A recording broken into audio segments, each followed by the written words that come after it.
সুপ্রিয় শিক্ষার্থীবৃন্দ, চতুর্থ শ্রেণীর পাঠ 10-এ ময়নামতি গল্প থেকে কিছু প্রশ্ন দেওয়া আছে বইয়ে। সেই প্রশ্নের উত্তরগুলো আজ তোমাদের সামনে তুলে ধরলাম। দেখো, এখানে দেওয়া আছে বিহার কি? বিহার হলো বৌদ্ধদের ধর্মচর্চা ও জ্ঞান চর্চার কেন্দ্র। শালবন বিহারের বিবরণ দাও। শালবন বিহার প্রায় ১৫০০ বছরের পুরনো। শালবন বিহার বাংলাদেশের কুমিল্লার ময়নামতি এলাকায় অবস্থিত। এটি একটি প্রাচীন বৌদ্ধবিহার। বিহারটি গঠন বর্গাকার, প্রতিটি প্রান্তে ৫৫০ ফুট লম্বা। এর ভেতরে ১১৫টি ঘর রয়েছে।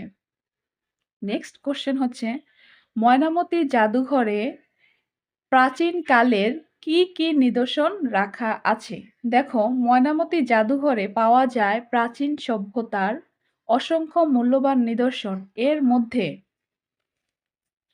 মধ্যে আছে কি? এর মধ্যে রয়েছে গৌতম বুদ্ধের মূর্তি, বিভিন্ন ধাতুর তৈরি মুদ্রা, আরও রয়েছে প্রাচীন অলংকার, কুমারের তৈরি মাটির হাঁড়ি পাতিল, তামার পাতে খোদাই করা রাজার আদেশ।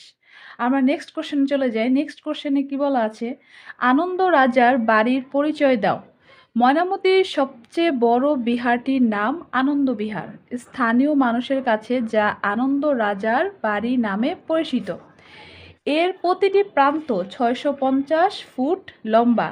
বিহারের বাহিরের দেয়ালে পোড়ামাটির নকশা রয়েছে। এসব নকশা প্রাচীন শিল্পকলার অসাধারণ উদাহরণ। নেক্সট কোশ্চেনে আসি। নেক্সট কোশ্চেন হচ্ছে, টেরাকোটা কাকে বলে? টেরাকোটা হলো পোড়া মাটির তৈরি নকশা বা চিত্রকর্ম। আনন্দ বিহারের বাইরের কি দেয়ালে বাইরের দেয়ালে টেরাকোটা কি দেখা যায়? চলো, সবার লাস্ট কোশ্চেন। এই কোশ্চেনটা হচ্ছে, এসব নমুনা সমৃদ্ধ অতীতের পরিচয় বহন করে, এই কথাটি বুঝিয়ে লেখো। এখন একটা উত্তরে কি দেওয়া আছে? ময়নামতিতে পাওয়া মূর্তি, মুদ্রা, অলংকার, সিলমোহর অতীতের গুরুত্বপূর্ণ জিনিস, স্মৃতি বহন করে।